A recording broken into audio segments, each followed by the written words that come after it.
here because I want you to study.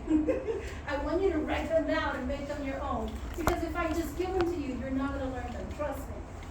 So let's look at the first pair. So look at the prompt. That is the same prompt you're getting in the test, right? You should discuss both of the works. Why would they be together? What is some of the innovations? All right, next. Number 1. That means that you're going to have 1. Can you go to the next one? No. 2. Next. 3. Next. 4. From the 4, I'm picking 3. From the 3, you pick 2. What that means is that you have to discuss both of them, okay? That makes one essay. I say this because sometimes students have picked 1 from here, 1 from the other, and I'm like, but I said 2 essays, they have to be together. They're together for a reason. And then I can't give them full credit, and my life is miserable at that moment. Let's start from the beginning of the essay, Christine. Okay, here. Why are they together? What are they? They're type of altarpieces, but what type of altarpieces are there? Are they triptychs or polyptychs? Polyptychs.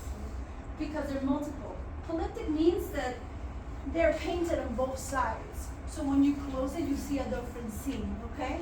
And plus you have 1, 2, 3, 4, right? 5, 6. Well, you can say more because these are separate. Triptych would be just 3, like the Marot altarpiece.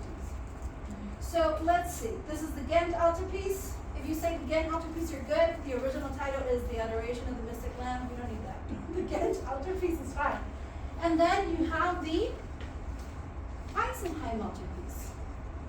All right, let's look at this one first. This is when you open it. In the center, who are these people? Who's he? He? God. This is God. The particular altarpiece is about Jesus. You're right. As represented as the Lamb. This is God giving a blessing. Who's the woman here? Mary, as the Queen of Heaven. Who's this guy here? John the Baptist. Yes. Why is he there? Bless Jesus. Pardon? Bless Jesus. Okay, but also he's supposed to be Jesus' cousin, right? Mm-hmm. And a reminder that in order to enter this religion, you need to be baptized, right? You have throngs of angels that are singing and playing musical instruments. Who are the naked couple? Adam and Eve. The only 2 people that the church allows to showcase naked. Because the human body is something that is considered, shameful. So they're very iffy about which subject or which people are allowed to be shown like so. On the bottom, below the deities, which has God, the Virgin Mary, and John the Baptist, you're going to have the adoration of the mystic Lamb, which is Jesus, right? The fact that you have people from all different walks of life, a reminder that Christianity is a world religion, right? And then you have the 4 groups of people. That is important. That is a key in this particular polyptych. Does anybody remember what these things are? There are 4 very important things that we must, those who are Catholic must possess. These are the cardinal virtues. Okay, so they stand for justice, they stand for prudence, temperance, and the last one is, I'll put it here, it doesn't matter which order, fortitude. They're represented by the judges, by the knights, by the hermits, by the pilgrims. Those are the 4 things that every devout individual should possess. These cardinal virtues. Okay? The function of the other altarpiece is what? Does anybody remember why this was happening at that time? People are losing limbs. What do we call that? Ergotism, or colloquially, St. Anthony's fire, right? That crucifixion is placed in a hospital church that people would go to get cured and healed from ergotism, or like I said, St. Anthony's fire. Why? Because St. Anthony is the patron saint of Germany, and he can give you he can heal you, but he can also give you a plague, right? And so this is the scene that is open on Sundays. So every person going to church on Sunday that was suffering from this ailment will look at this and feel a connection. Because if you move, right, Jesus, his legs are cut off. So, right, and most people that survive had a limb cut off, right? That was the option. Either they cut your arm, your leg, or you die. Because the particular infection would go straight to your brain and kill you.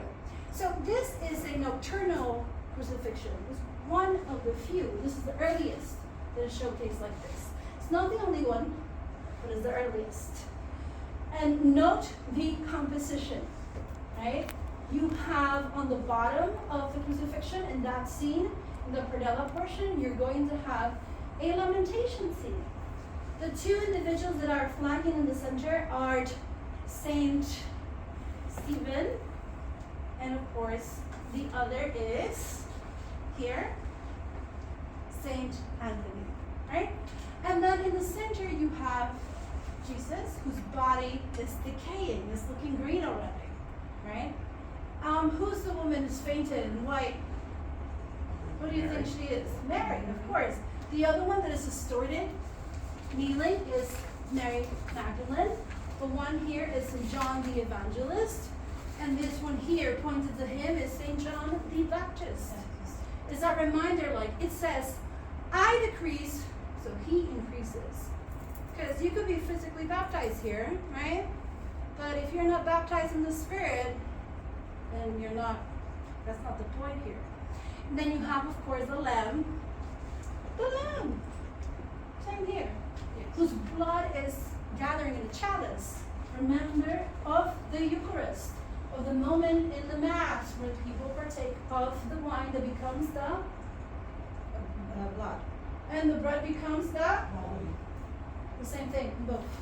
The adoration of the Lamb has those elements too. So anybody looking at these things would have understood what they meant. This is a coded language. Okay, remember, so you definitely want to learn the symbolism as best as you can. I know it's not easy, okay? But learn it as much you're teaching me. Pretend that you're teaching a class when you're writing your test. What are the big things that we should know? What makes these works really different? Because they are different. Keep in mind that they're standard, right? Subjects. But these artists are interpreting it differently for a particular function, right? So it makes them special. Because it's the Catholic Church. We have so many different lamentations and adorations and crucifixions. But these are different. And why are they different? If you study that way, it's going to be easier for you, as opposed to trying to remember everything. Right? If you say, oh, this is what it means, and the way that in this case, Grunwald, is showing it is innovative because he's using this in a nocturnal scene. He's putting John the Baptist there. He's putting the lamb there, and with the blood that is gathering the chalice. Oh, the Ghent altarpiece is different because now we have the 4 cardinal virtues that represent this, and that. If you study it that way, it becomes more manageable. Think about it. Okay. What's next in the second one, next to Mary? John the Evangelist. The one holding her? Yes. John the Evangelist. Because remember, he's the baby of the disciples, right? Before he dies, he says, Mother, here's your child, right? He gives her as a mother to John, right? And John, here is your mother, right? Those are his belief, right? To be the party words of his fighters. So she's fainted for the pain and the impression, and he's now holding her. Next, Christine. Okay. Gee, I wonder what they're together. What is the subject? Everybody should shout. What's the subject? The Last Supper. They're both Last Suppers, right? This one by Da Vinci is the first time ever that an artist depicted the Last Supper in a very human way. It's very simple. It doesn't look like a mosaic or decoration. They're having their last meal. He's Jewish, it's Seder, right? Passover happening. And you have it at the moment, according to the gospel, where Jesus tells his disciples, one of you will betray me today. And they're like, what are you talking about? Us? Well, we love you. We're not going to betray you. right? So we have attributes. And I'll tell you that in a second. But note the way he organizes the composition. The three arches, what are they indicative of what? The Trinity. Also, the fact that there are three groups of four, right? But there are three in every group. That has to do with the Trinity. The four has to do with the cardinal virtues, because there are four cardinal virtues. Note that he's using perspective so that Jesus' head actually is the vanishing point behind here. The fact that now we don't have a halo, but the arch here serves as a halo, right? And so note the attributes. Attributes are things, objects that they hold that allow us to understand who's who. The one reaching for the knife is who? Who's reaching for the knife? Who's gonna? Peter. Right? Who's reaching for that money? Judas. Who's pointing to the heavens? Thomas. Because he was the one that doubted, right? He resurrected? No, I gotta put my finger in his wound, inside his wound, then I'll believe, right? There goes a parable. Blessed are those who believe because they believe, right? Not because they've seen. It deals with that. And then you also have the youngest one is, of course, not Mary Magdalene. Don't listen to Dan Brown. Who's the youngest one? John. So he's a baby. He's not 30 yet. So he's not going to sport a beard. In this culture, and in many cultures in antiquity, men wore a beard when they turned 30. That means they're men. They're not a youth. Okay? So they're very human. And he uses oil and fresco and tempera because he's experimenting. And of course, 150 years later, it starts falling apart. What we have today, maybe 25 to 30% is the original. Okay? Because other artists were employed to clean it, to preserve it. Keep in mind the location where this would have been is in a hall where priests are eating their 3 meals a day. So it makes sense that it's the Last Supper. It's a very humble, human Last Supper. The other is a Last Supper. Veronese, as we know, has to change the title. Well, he had changed the title. He was told to change the composition. Why was he told by the Inquisitional Tribunal to change the composition? Because of real people, not real people, but like non-saint or non-religious figure in the composition. They were real people. You're okay to say they're real people. Not all of them are holy people. Yeah. But they're also German, Yeah. who are the enemy. Because Yeah. remember, the Germans are Protestant. All these break of the church happens because of the German monk, right? And also, the regular people are falling over because they're drunk. So he shows cases like this party. The Last Supper is where in the composition?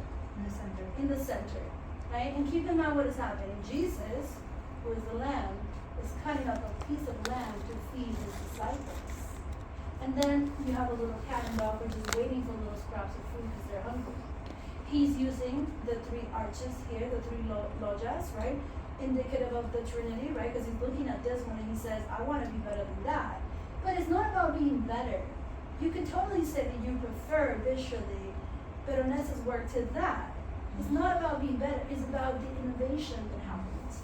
And keep in mind that Veronese is the first artist to be in front of an Inquisition tribunal and defend his right as an artist to interpret a subject that was so popular.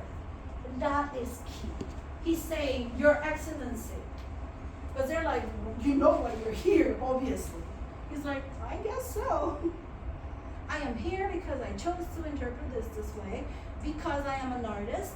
I fall in the categories as poets and musicians, and God gave me the gift, so I'm just, doing this because I'm an artist. And the painting is really, really big. I need to fill that space. And he's lucky that he lives in Venice. Because keep in mind the distances. Even today, it's like a little bit over 4 hours to get to Venice from Rome, right? But back then, everybody's a separate state. Everybody's a different form of government. And if he was in Rome, if he was in Milan, if he was in Florence, maybe he would have had to change the composition. But Venice is the wild child, right? She's like, we're different than everybody else. So he gets away with just changing the title, but it's the same subject, okay? Any questions about these 2 works? Anything you want me to repeat? because I know I get very passionate. So, anything you want me to repeat, or you're good. Okay, if you are shy, because we all are, you can totally send me questions through Slack privately, and I will reply to you. Okay? Alright, next. Ding, ding, ding, ding. Oh, I don't know when they're together at all. I don't know. What is the subject here? Venus. Okay. Florence versus Venice. Color, diseño, drawing versus color. So this is a work by Botticelli, the other one's by Titian. Botticelli is considered by many as the last artist of the early Renaissance, like a mediator between the early Renaissance and the beginning of the High Renaissance, okay? The work is based on poetry. He doesn't have a live model in front of him, okay? From poems by Ovid, specifically his Metamorphoses, because that's the story, the book that talks about the lives of the gods, and also by a poem by Ficino. It's fantasy. This is his imagination. And here we have the goddess of love, beauty, and sex, coming fully grown, landing in her island of Cyprus. And waiting for her is Ponoma to clothe her. Here is Zephyr or Zephyrus, the bitter, cold wind of March, with his lover Chloris. Okay? Note that there's an emphasis in drawing. Note that our Venus is a little bit off the center. He's not proportioning her to a realistic person because he's looking at sculpture. So look at the elongated neck, for example. But those are trademarks of Botticelli, like the hair and the neck, right? Very much his signature. Now, is she like, hey, look at me, I am naked? Or more like, let me cover myself? We call this modest, M-O-D-E-S-T, modest pose, because she's not flaunting her nudity. But also, the fact that she's during these times, we have this revival of Platonist ideas about the divinity of the soul. She also represents Neoplatonism.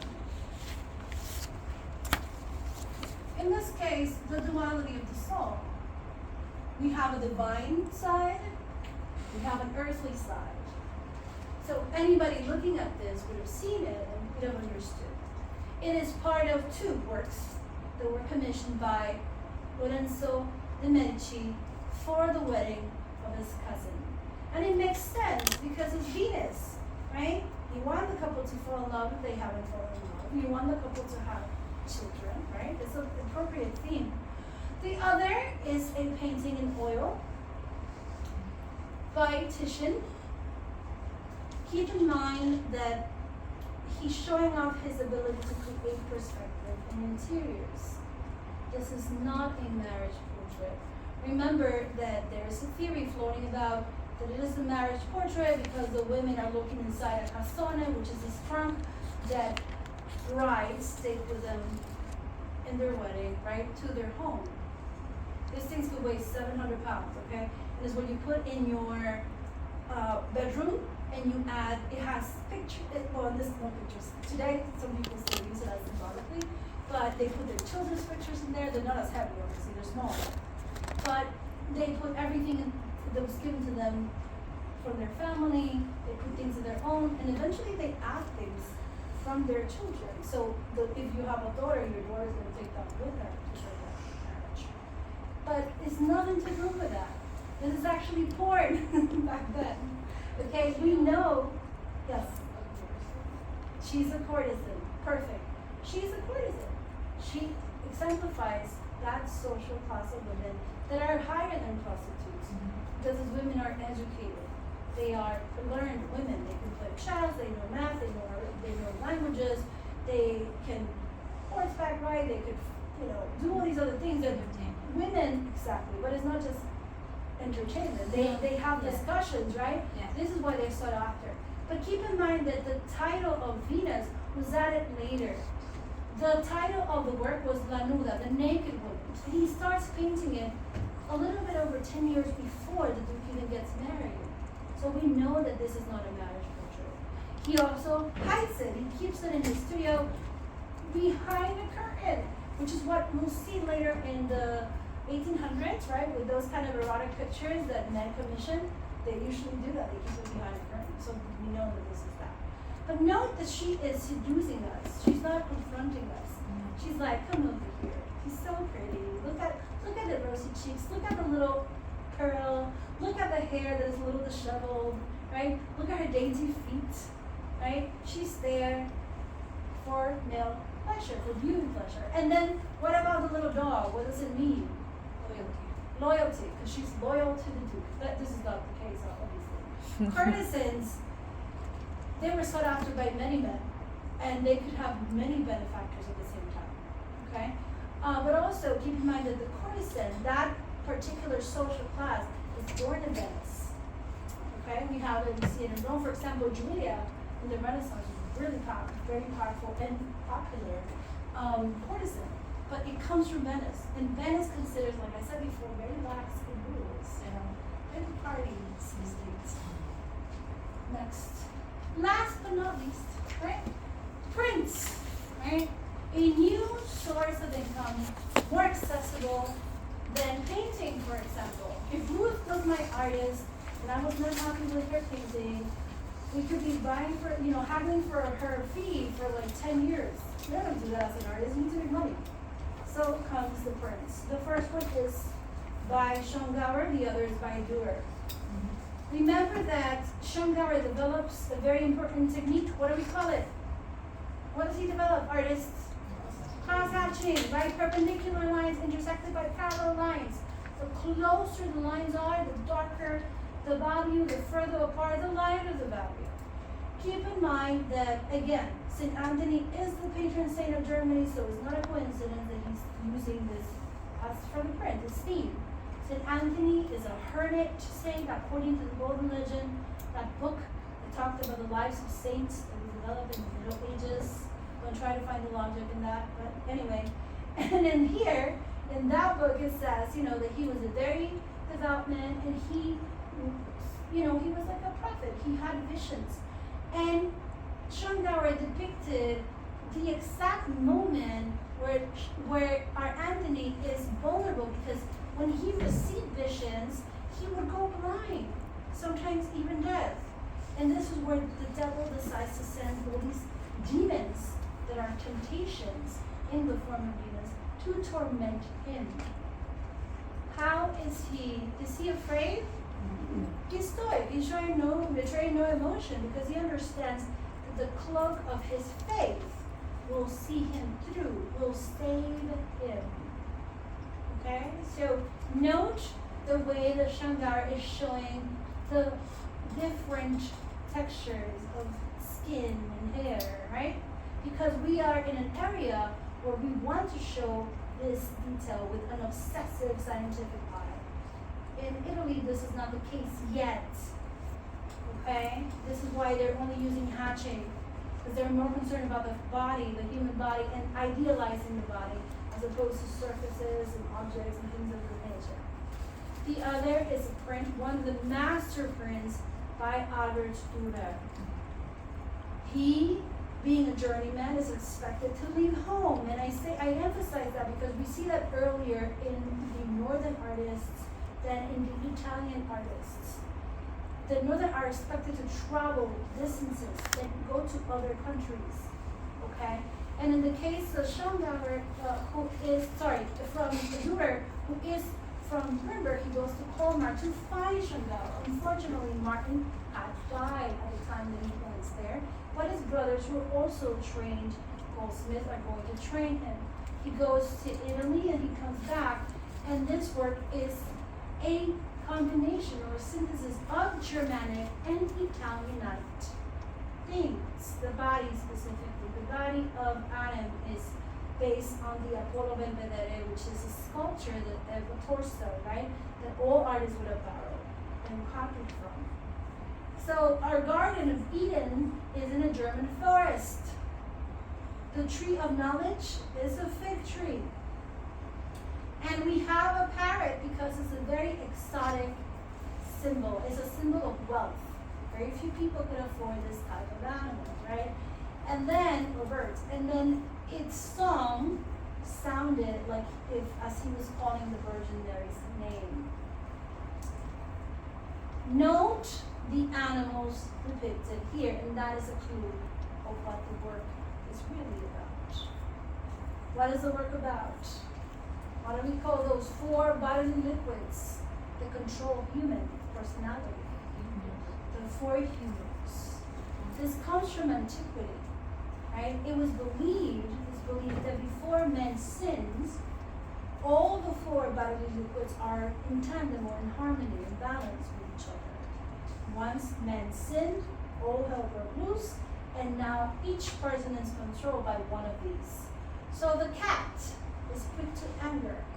So the cat symbolizes anger, right?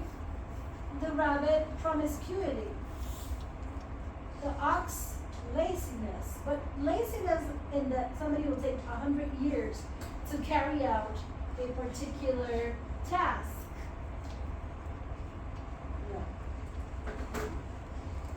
And then, of course, the elk, melancholy. But also, this is also related to artists, okay? Because artists are supposed to be very emotional beings, right? Very melancholic individuals. Now, keep in mind that anybody looking at this would have understood this. There's an audience that has learned. But note what Dürer has done. His print is so ahead of this print. I'm not taking any accolades from him. He deserves them. But he will elevate the humble print to fine arts. Keep in mind, like we said before, this is a copy. But in order for that to look like that, you have to work the plate. So he's moving the plate as he is etching in there. And he's creating his own type of stylus that are the thickness of a hair. So he's really developing that drawing in the plate so it can be transferred down the paper once he puts it to the back and into the press. So he elevates that humble print. That'll be, I'm giving you extra credit for today. Everybody gets an extra credit point, right? That I'm going to use for the test. And you already have extra credit points from your debate, so those are going to be used for your test. Okay? So you don't have to stress. Study, read your chapters, don't try to memorize.